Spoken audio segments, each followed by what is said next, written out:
What's going on, YouTube? We're here on Twitch doing live reaction requests. What we got up next is the Sinister case of Sad Satan. I know Sad Satan, we were talking about that on our other video, the top 10 games that are banned that you cannot play, or at least should not play if it is legal in your country. But this one apparently has a bigger story behind it.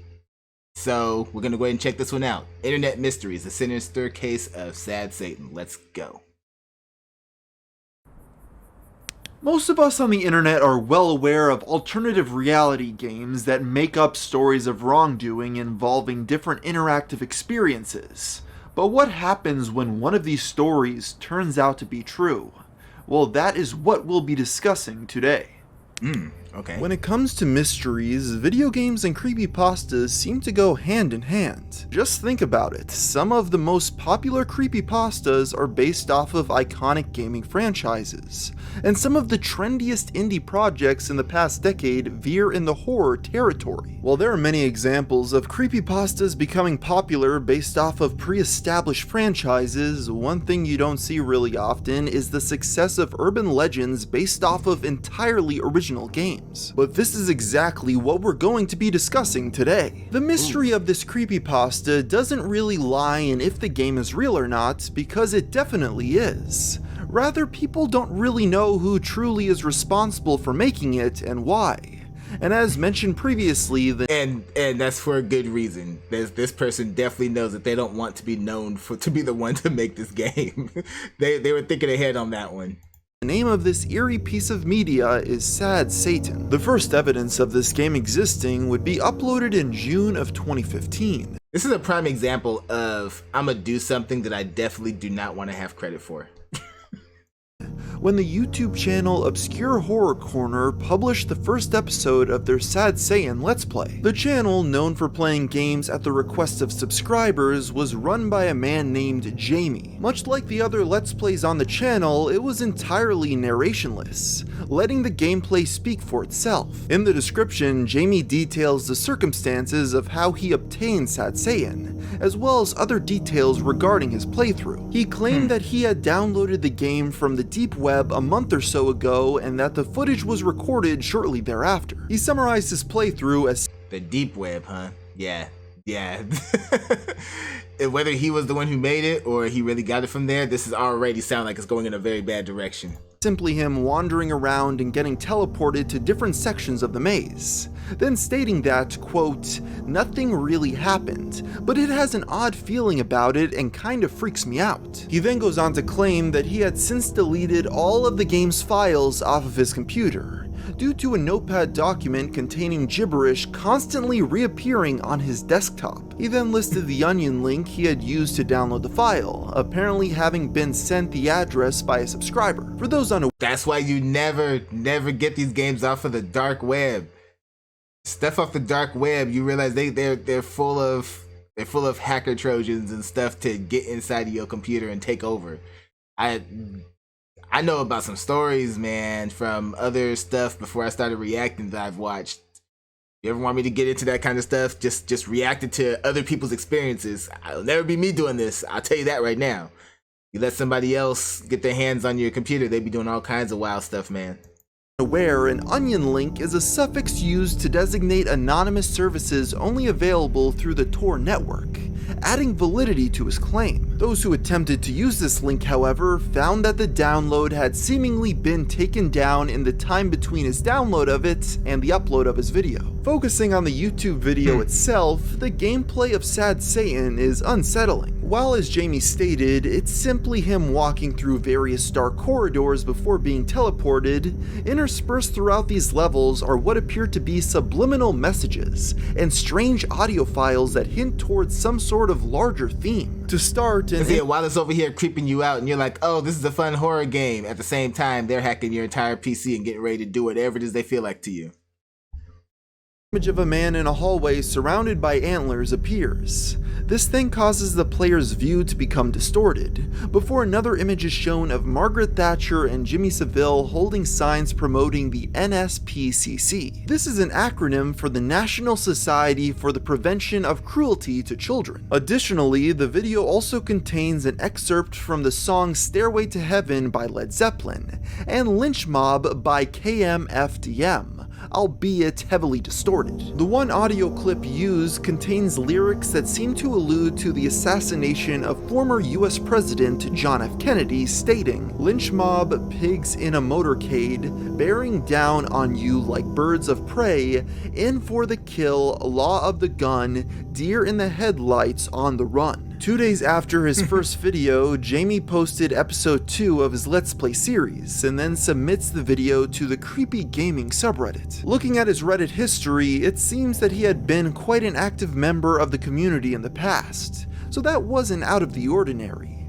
And this would also spawn the first discussions of the game. Most of the comments were people just asking for a download link, though there were still a few interesting replies. For example, one commenter speculates that the game's title could have come from a backwards message that people commonly hear in the song Stairway to Heaven, which, considering the song's presence, seems to hold true. Also worth mentioning is a comment thread between Jamie and a user named Sir Chrome. Worried about continuing to watch the video due to its origin, Jamie assures him that there are no corpses or CP, if that's what you mean. This part 2 of the Let's Play is unsurprising. No, he was meaning something else.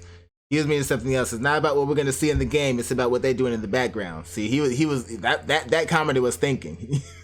Very similar to the first. You'll notice quickly that the actual gameplay of Sad Satan is rather bare bones, with many viewers criticizing it for being a walking simulator. 52 seconds into this part, a Chinese propaganda song infamous for its usage in the game Hong Kong 97 is played backwards. Then an image of JFK moments before his assassination appears on screen. Next, a slowed down and pitched down Adolf Hitler's speech is played, followed by a depiction of Baphomet. The Baphomet is a symbol from the 14th century that has since been heavily associated with occultism and the Church of Satan. The song that plays during this jump scare is, once again, Led Zeppelin's Stairway to Heaven. Finally, a little girl appears in front of the player. We're then shown the model up close, in which it's revealed that the girl has a graphic, mangled face. She then screams and the player is surrounded by 6 children in a circle. The exact nature of the creator's usage of all these different songs and symbols was still up for debate, with viewers confused as to what exactly he could have been getting at. Some theorized that this was all connected to the Illuminati. In the comments, many feared that due to the supposed deep web I could get that. A lot of the images that he was showing is a lot of like conspiracy theorists say are like, you know, clues and links to what the Illuminati are up to.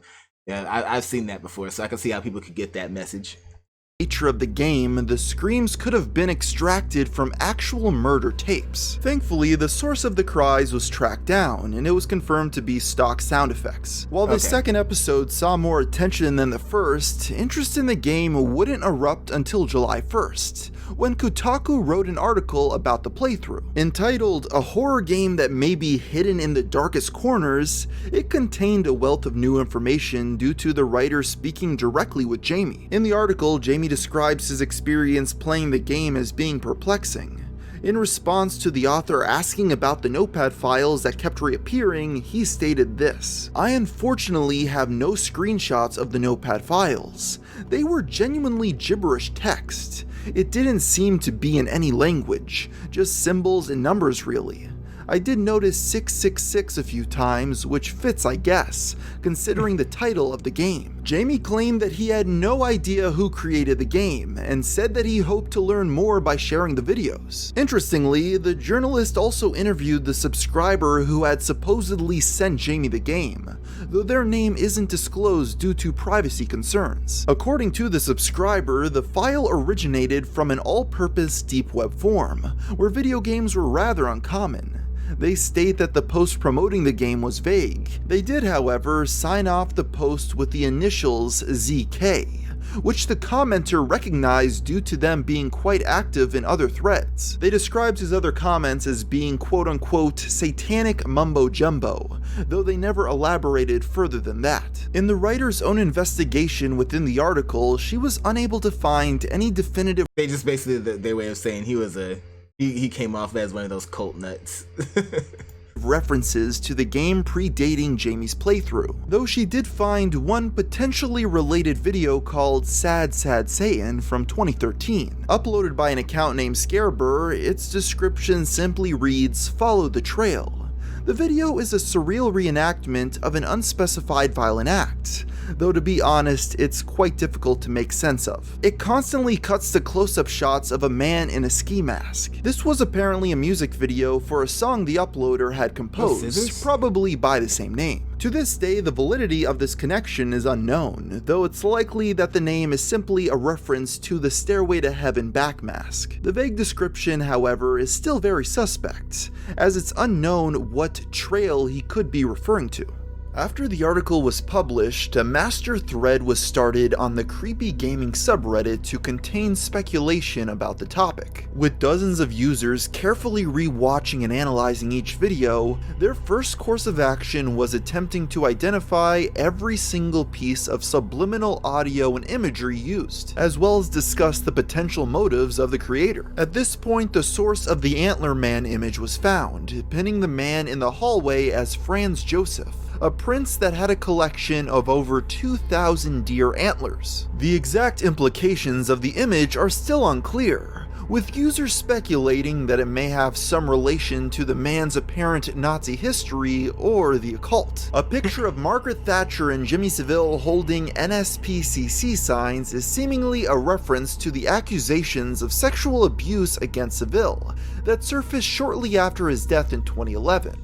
With him now deemed a predatory sex offender by Scotland Yard. Thatcher's inclusion in this photograph, as opposed to being cropped out, is thought to be a critique of the fact that the elite in the country protected him. As the conspiracies started rolling in, a third episode of the playthrough had been released, with more people than ever before following the case. Firstly, coded messages. That one kind of threw me off though. This right here. Was it the NSPCC? I was at first like, why did he put that one there? What does that have to do? But finding out what excuse me. Finding out what happened to dude after the fact, yeah, it makes perfect sense. Is over a white background. This photograph, as opposed to being cropped out, is thought to be a critique of the fact that the elite in the country protected him. As the conspiracies started rolling in, a third episode of the playthrough had been released, with more people than ever before following the case. Firstly, coded messages over a white background appear throughout the gameplay. Also present are reversed audio clips of Charles Manson stating that if he started murdering people, there would be no one left. We then hear a gargled, slowed down recording of radio, which when reversed is revealed to be Charles Manson. I find that hilarious. Oh, thank you. Charles Manson. If I start killing, there's gonna be nobody left. It's like, you really gonna do a mission of 7 billion people? Or I think at his time, 6 billion? A Russian man reading out a list of numbers. This is followed by more assorted clips of Charles Manson, along with the song I Love Beijing Tiananmen played once again. The repeated uses of this Chinese propaganda song led internet detectives to the oddity that is Hong Kong 97 on the Super Nintendo. This was a bootleg game made in 2 days by a journalist in the 90s, but the weird thing about it comes in the form of the game's game over screen, in which it shows a forensic photograph of an actual dead body riddled with bullet holes. The photograph's origin has never been determined, and the developer of the game refuses to disclose where the image came from, so it's possible that the creator of Sad Satan saw this mystery and wanted viewers to think that he had that info. Moving on to the 3rd of July, episode 4 of the playthrough was released. The video begins with a photo of a man with his eyes and mouth crossed out. This photo is a mugshot of the infamous Otaku Killer, a Japanese child predator. At around 54 seconds in, a photograph of the Lady of Justice appears,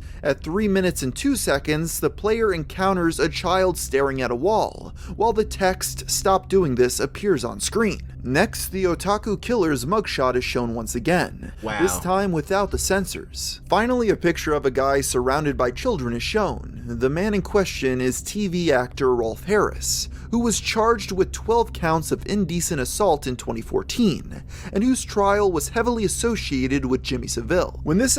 Okay, so the thing we're getting here, this is either somebody who is most likely someone who is either strongly against it behind being victimized themselves, or somebody who was like twisted and guilty because they themselves committed something. Or it could be a mixture of both. That's where I'm leaning towards with whoever this mystery person is who developed this game. The imagery is strongly leaning towards being somebody who hates offenders. And I mean, rightfully so, but to go to this extreme seems like there's a deeper psychological reason. There's some level of abuse that happened to this person for them to put together this much content focused on this for some kind of creepypasta game, you know?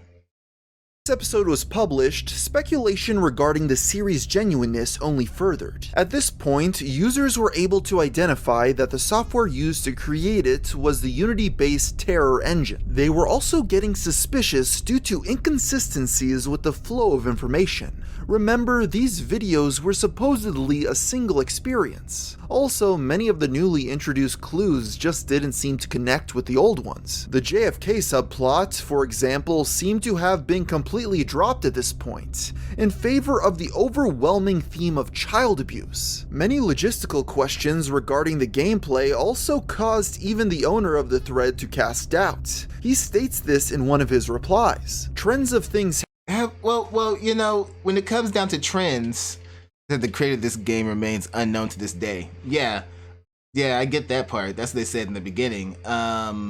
But when you look at those two trends, they're saying they don't see a connection between the two. But actually, when you look deeper into how conspiracy theorists feel and work and everything, they do line up in a sense, because you have to think about the first one, it was about political figures, you know, the JFK assassination and things like that. This next one is themed around child abuse, but the pictures are focused on basically celebrity figures who were, you know, on the limelight, on stage, spotlight on them as being, you know, child friendly. In a sense, you know, we're doing this for the kids, and my TV show has all the kids on it, and everything's for the kids. And you find out that later that then no, they themselves were predators. And when you think about that, it's not that hard to put the two of them together to make you feel like this person is mad at the government because they feel like these celebrities get protection from different groups of the government. And then highlighting JFK's assassination is like what a lot of people feel like, oh yeah, that was proof that that even the president's not in control. Like there's a deeper thing behind it. So all those conspiracies rolled up, those two line up in that sense. If you have that kind of mindset, they make perfect sense that you would think that, you know, one, oh, look what the government's doing, and then two, oh, look what they're doing to children, and how come when they're not being stopped? And then who do you blame? The government, because they're not stopping them. You know, it's that manner of thinking. So the two actually do make sense. We'll see what they say the next episode is about. It's happening change between episodes. Like you hear Manson a ton in one episode and not at all in the other episodes. Also, how did we see a picture in the exact first frame of part 4? There's no way it would just line up like that. Well, the Manson thing, actually, when you think about it, the clips that he was saying, at least what they showed here about, oh, especially when, you know, if I start killing, you know, there'll be nobody left. That could be him relating to that particular phrase in the sense of the rage that person feels. Like the term "if I start killing," that like to put that in there, he could be saying, I haven't started killing yet, but if I were to, there, you know, everybody would be in my path. I hate everybody in that kind of sense. So that's what I'm getting for that. If I'm gonna try to connect the dots here, just trying to get into the head of this unknown person, you know. Some have also claimed that the Let's Player might have contradicted himself through his multiple statements, at first claiming he had found the game himself on the deep web, while later posting that he had been sent it by a subscriber. Curiously, around... I think that also goes into the fact that he doesn't want to take credit for it, because again, at a game like this, you really don't want to have the world knowing that you were the one who made it.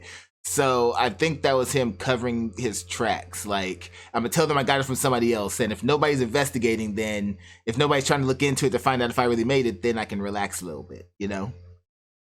Around this time, the uploader of the Sad Saiyan video returned after seemingly years of inactivity to state, "I assume everyone here wants the game," though it seemed that he was just playing along with the hype. Speculation of this mystery got popular enough to the point that the thread's creator felt it was time to expand the community into its own subreddit. The original text of the thread has since been lost to time, being replaced with a link to the new community forum. On the 5th of July, the 5th episode of the Let's Play was uploaded. It would be the final video in Jamie's series. In this part, an image of the film director Roman Polanski appears, who was arrested for sexually assaulting a 13-year-old girl in 1977. What makes his appearance in the game even more interesting is that his pregnant wife was murdered by the Manson family. Considering how prevalent Charles Manson is in the game, it's unlikely that this was unintentional. In this area, the player comes across...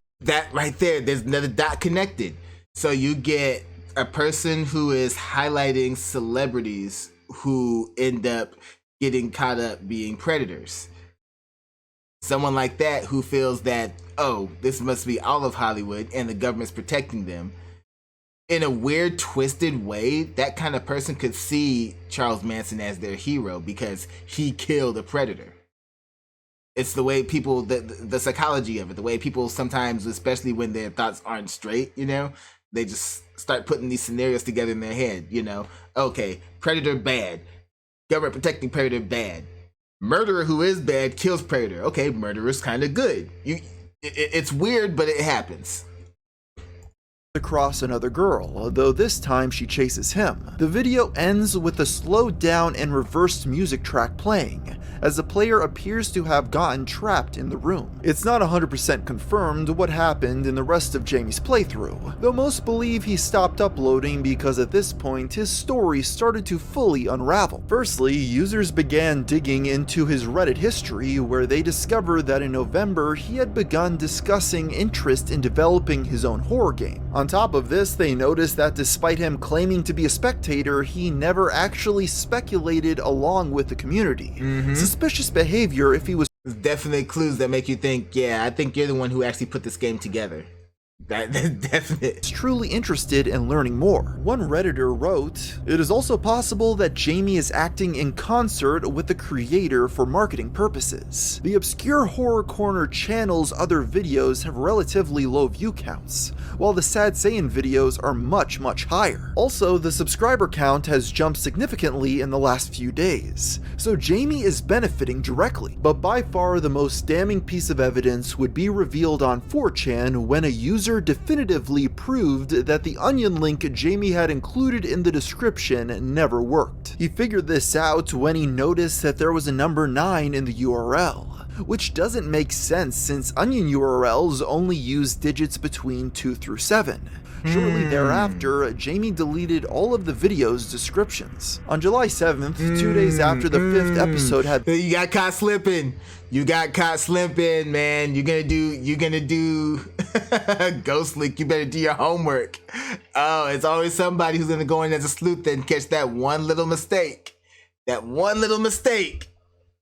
Been uploaded, the Kotaku writer, who was one of the first to break the story, updated her article to discuss allegations that the story had been faked. She writes, "People sent me a variety of rationales for and against the possibility that Sad Saiyan came from the deep web, some valid, others not. What stood out to me was the allegation that the deep web link provided in the YouTube description for the initial video contained the number 9, which is a number that is unlikely to be found in onion links." She then reveals that she had questioned Jamie about this discrepancy herself. I contacted Jamie, the proprietor of Obscure Horror Corner, to ask what was going on with the link. He now says he gave people the wrong link because the real one had, he claims, also included gore pictures and CP, along with the game. I didn't feel comfortable giving out a link for something like that. He did not share the link with me. Unfortunately, that makes it harder for me to put as much credence into the rest of his account. Exactly. Jamie's answer can be somewhat plausible no. until you remember that he specifically stated in one of the original threads that there was no gore or CP. To many, this was the final nail in the coffin and proved to many commenters that Sad Saiyan was nothing more than a ploy for attention, accusing Jamie of having created the game himself, and this was nothing more than yet another stupid alternative reality game. But then, something happened that no one could have predicted. The game leaked to the public. This turned what was for many just a fun mystery into real criminal acts. We'll learn more about this after a brief word from our sponsor.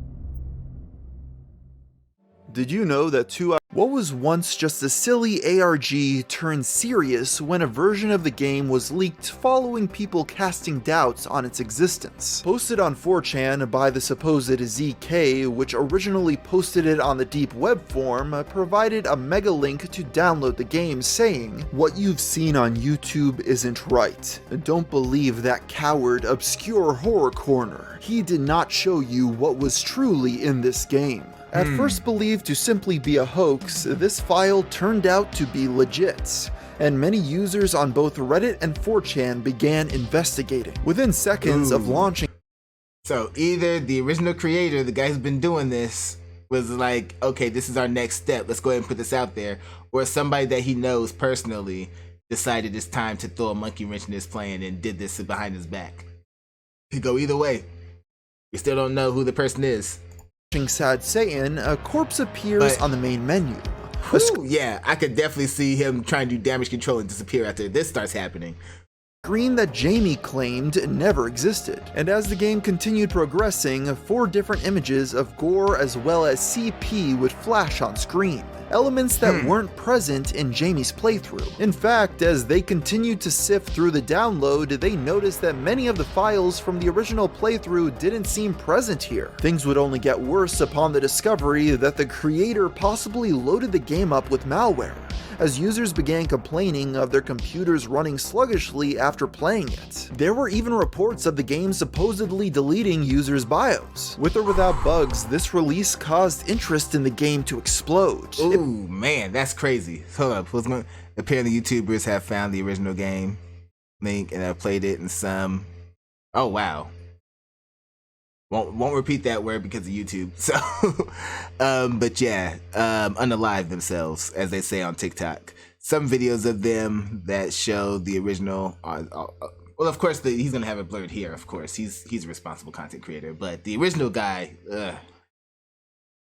Oh wow! So that means that there's a third possibility here, though. It could be the original guy behind the whole virus thing. It could be the original guy. It could be somebody that they know that wanted to expose them. Or because it's causing viruses, it could be somebody totally different. There's actual videos. Yeah, I'm not worried about those. But yeah, this third option is that it could be somebody who's totally separate from the whole situation, who developed his own version of what he thought this would be, and then put it with viruses. And the reason why I say that is because of the tone of the original playthroughs. Because this person said that there was no CP, and then after that, there's a huge theme behind the whole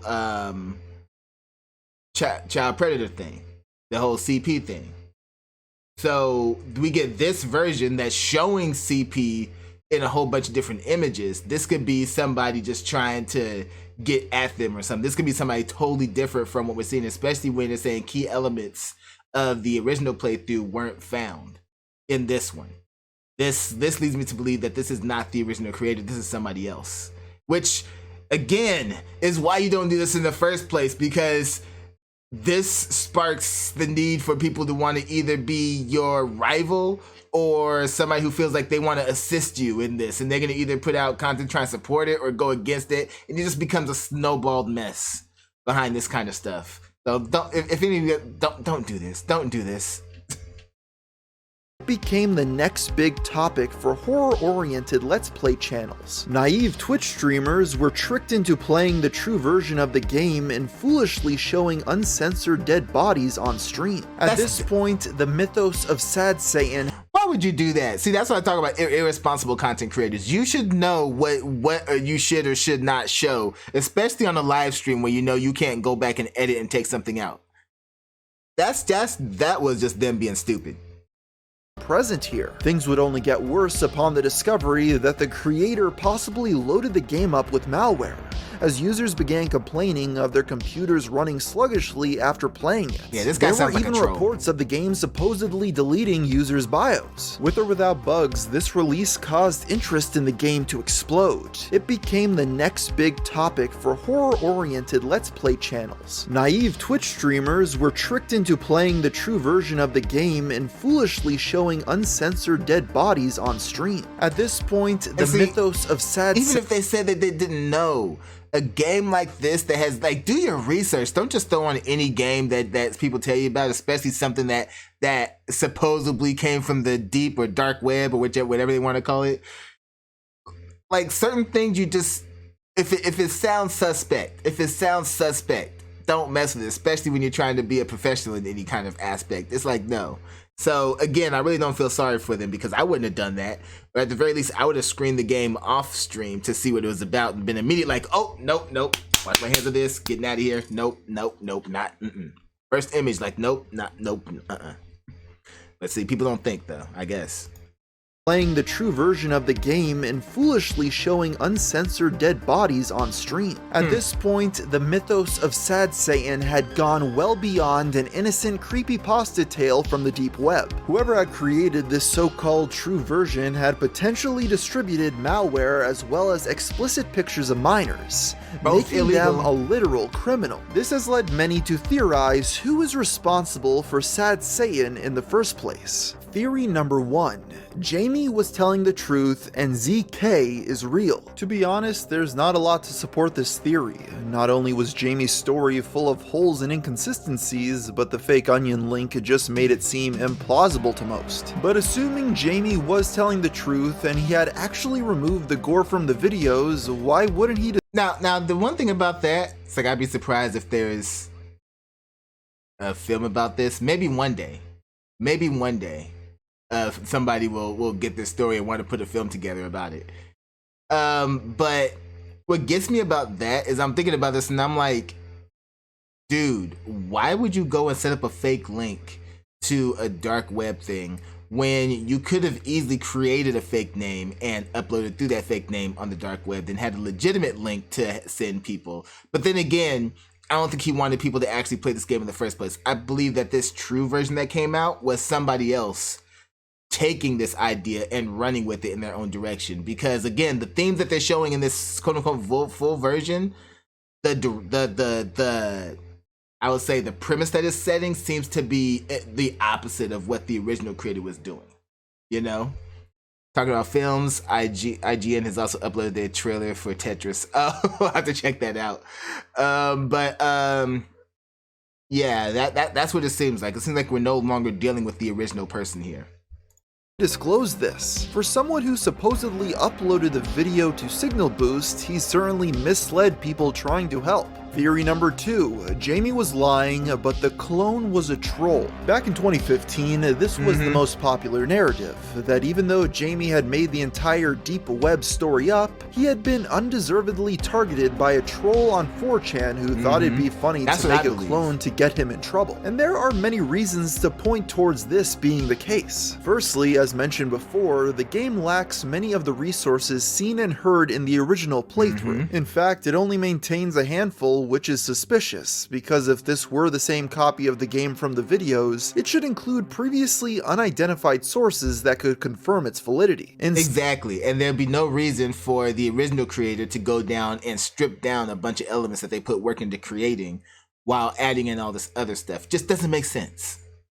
Instead, it only includes a handful of confirmed images. Additionally, Sad Satan itself is an extremely simple game, so creating a clone wouldn't be very difficult logistically speaking. Exactly. It consists almost entirely of built-in plugins and stock sounds and textures. And because its gameplay boils down to walking through a maze while scary images appear on the screen, it's not impossible to believe a troll went through the effort of recreating visuals for a laugh. There were also many discrepancies between the two versions that seemed to imply it had been produced relatively quickly. Whether he was responsible or not, upon the 4chan link going up, people began reporting the case to authorities, and Jamie began breaking character in response to the leak because of this. On July 9th, a thread was posted to the Sad Satan subreddit titled, "Processing What's Happened So Far." Almost uncharacteristically, Jamie finally began to defend himself, realizing that the situation had escalated beyond his control. That's not uncharacteristic. Once the law gets involved, oh, your tone changes real quick. You could have been as mysterious as you wanted to be. As soon as you learn that the feds are looking at you, you're like, no, let's set everything straight real quick. Let's set everything straight real quick. Hold on, pump the brakes. No more games. Let's go ahead and talk seriously real quick. This is what's real. No, yeah, you change your tone real quick. So yeah, this is not uncharacteristic for me. This is pretty much by the numbers. I didn't make the clone. I honestly don't care what everyone thinks about the rest of this, but the clone has nothing to do with me. And I know everyone that. thinks I made Sad Satan, but making a file containing CP and a virus is on a whole new level to that. The thing that makes me so angry about this is that my full name has been used by some people in videos about the game, and some of the write-ups. I'm not just an anonymous YouTuber now. My reputation is being damaged by this clone. With how passionate he seems. And it's like, I believe him, but I still don't really feel sorry for him, because making this kind of stuff always inspires the real creepos to want to do something. Like, this person saw you definitely giving a narrative about how much you hate CP for obvious reasons, and he decided to troll you by making a clone that is packed full of it. This is an obvious attack. It's not even a guesswork for me. This is an obvious attack. But again, you really shouldn't have been doing this in the first place, even if you were just trying to hype up some content for views. To be in these replies, it's hard not to give him the benefit of the doubt. But, as you may have seen coming, we have to discuss the possibility of him being guilty. Of course. Which leads us to theory number 3. Jamie made the game and the clone. While there's a lot of circumstantial evidence pointing to the clone being made by a troll, there's also a lot pointing to Jamie having made the clone himself as well. Firstly, the post on 4chan attempts to roleplay within the lore Jamie had written for the Kotaku article, which is melodramatic. Why would a troll do this? Secondly, both the dates and logs of the files. Wait, you say that?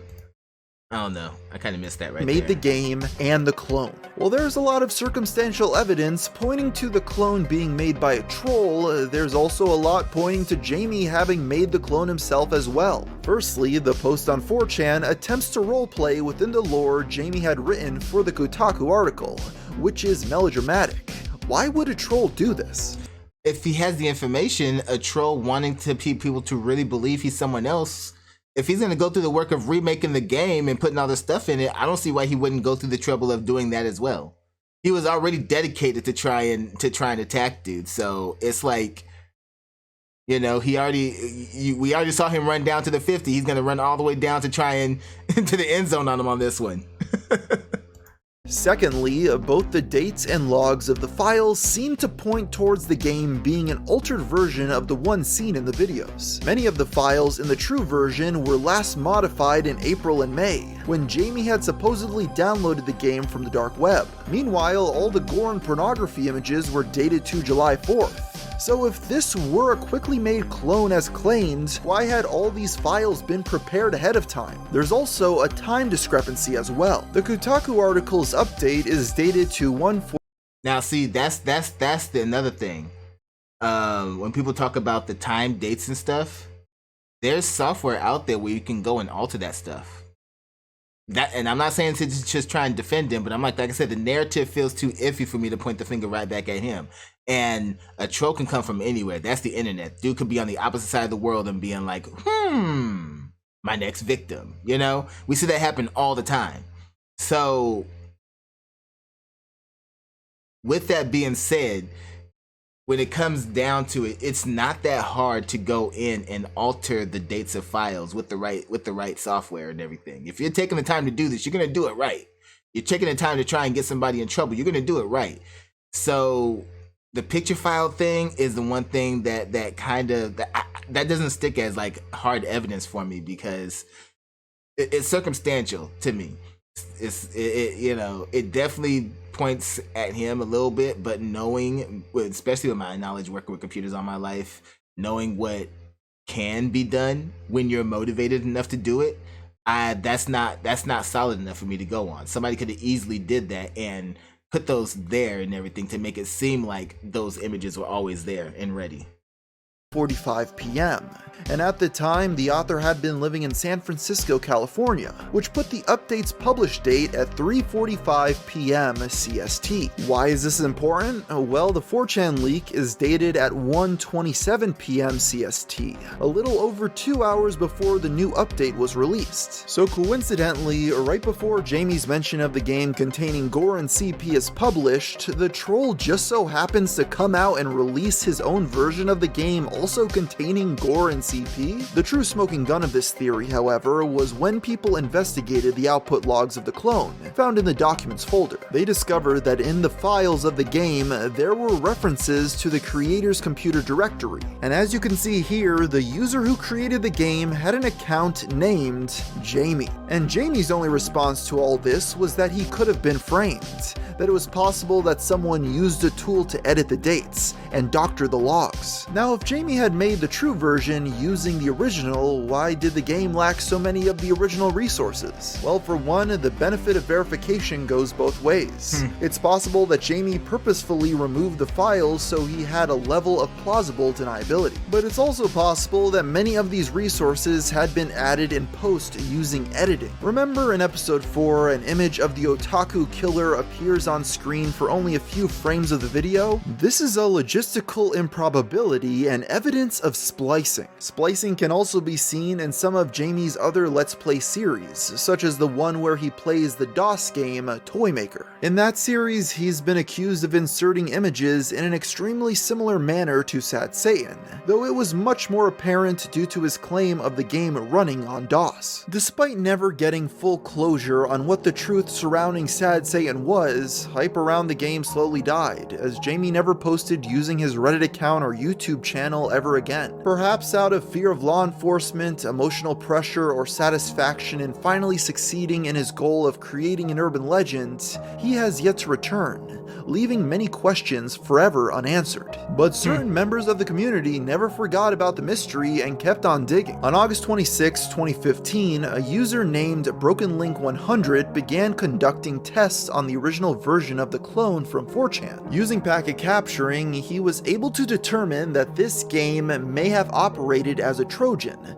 putting a backdoor on a machine that a hacker can use later for whatever they want. Later, it was found out by the user Gage the Remixer that there was, in fact, actual CP being distributed within the game. Apparently, as he was searching the deep web, he was able to find the exact video it had come from. That is a very disturbing discovery, as whoever was responsible for putting it in there was frequenting some of the most vile pages imaginable. Aside from these developments though, there have been no new substantial leads. Some have tried to revive interest, such as by making a supposed official remake containing the uncensored images, but for the most part the search is conclusively over. We'll probably never know if Jamie was behind the true version or not, but this mystery is interesting because it goes well beyond the original ARG people thought it was.